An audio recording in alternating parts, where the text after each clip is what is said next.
America.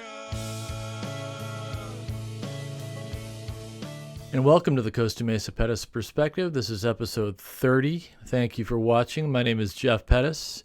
So today what we're going to talk about, look, the city council meeting yesterday was uninspiring. The agenda, when I say that, no disrespect to the council, just didn't feel like there was anything that I warranted a full video on. And what I wanted to talk about was I did the video last time. This is the second breakaway from city issues, although I think this does apply to the city. I very much think this topic applies to the city and the health and well-being of our community. I talked a lot about fentanyl last time, and I was pretty well received. I thought there were some, I think some people learned a couple things. And so what I'm not going to do is I'm not trying to be Mr. Preachy and talk too much in these videos about things that are outside of the city. But this time I'm going to continue this is a branching off of the fentanyl conversation. And what I want, and the reason I'm making a second video has to do with the tragic death of Taylor Hawkins. For those of you that don't know, it's kind of hard to miss on the news, but he was the drummer for the Foo Fighters. I was a big Foo Fighters fan myself. He was an excellent drummer, one of the best in the business. 51 years old, I think he died. And there was this topic relates to that. Now, what I want to be careful about is I'm not. This is not a finger pointing video about drug use, and nor do I even know the particulars. I think the coroner's report is out. I know that they found a number of drugs in his system.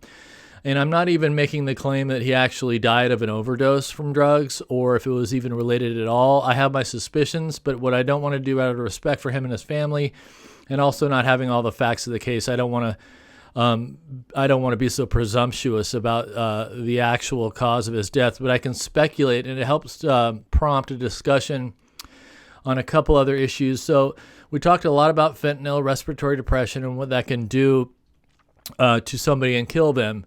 One thing that we do know from the preliminary report from Mr. Hawkins was he had two other issues going on that I think if you combine the three issues being illicit drugs, cardiomegaly, and the tricyclic antidepressants that were in his system, I think if you put those three together, they are all related and could be one of the three or all three combined. So the fentanyl, let's put that to the side for a second. When we're talking about cardiomegaly, which is also cardio being heart, megaly means in Latin means large or big.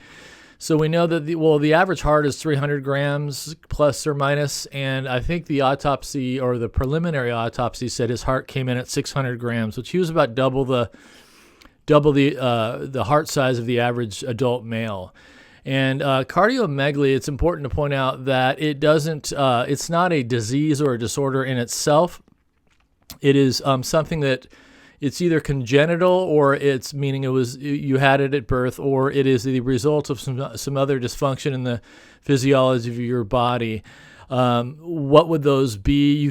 In terms of having an enlarged heart, I don't want to get too weedy because I could talk forever on this stuff, but there's several categories of things that can relate to an enlarged heart.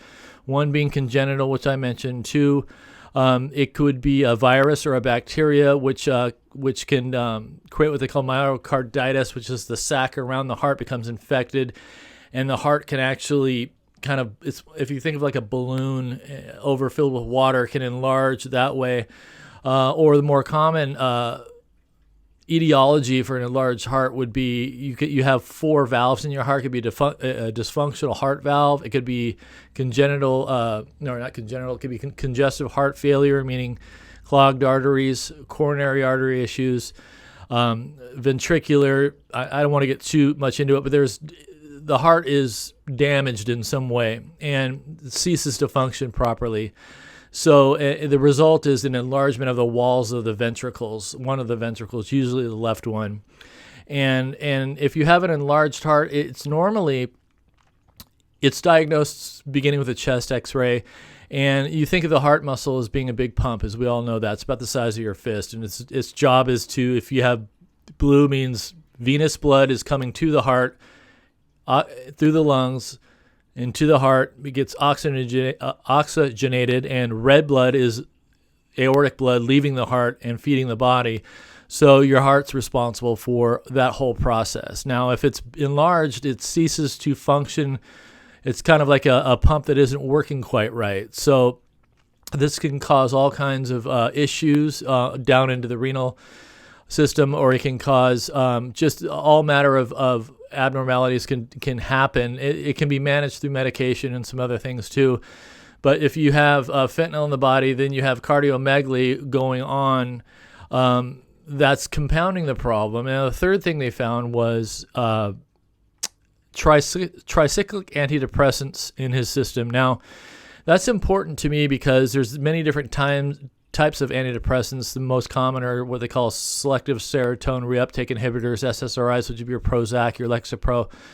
But another category would be your tricyclics, which are not as commonly used anymore. They are used, but the tricyclics carry one of the side effects. If you have too much in your system, they call it an overdose of trikes, but it's not really. If you have too much or an adverse effect of a tricyclic antidepressant, what can happen is you have sodium channel block. It has a sodium channel blocking action to it if you have too much of that antidepressant in your system. And that's important because sodium and potassium are the two electrolytes that are responsible for what they call action potentials, which basically it's any movement, any function of the body that involves, I want to call it electricity, anything neural, anything like if you're going to move your finger, you're going to have one neuron talking to another neuron through neurotransmitters. And the way the neurons fire per se, to keep it really basic, is these sodium and potassium channels, that they're gates that open and close. Sodium and potassium is going back and forth between the neurons.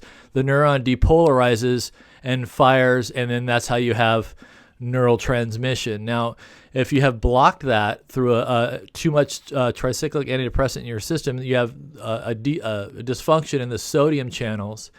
Everything's going to slow down. So you're going to have, you can tank your blood pressure. You can have basically everything in the physiology slows down. So we have three issues. We have illicit drugs in our system, right? We have the fentanyl, which we know from last time, which is a respiratory. It causes respiratory depression. Then we have cardiomegaly and an enlarged heart. Well, we don't have a functioning heart, or we have a dysfunctioning heart. And then we have the tricyclic antidepressants found in the system, which has this common sodium channel blocking action that can be a bad thing with those if too much is in your system. And we know that he complained of chest pain before they were able, then they weren't able to resuscitate him, and he died on the scene. So looking at the whole picture of Mr. Hawkins that passed away, those are the three abnormal physiological things that were happening to him at the same time. Now, I want to reiterate, I don't know if it was one or the other or the three of them combined. Basically, it's just a tragedy that he died so young.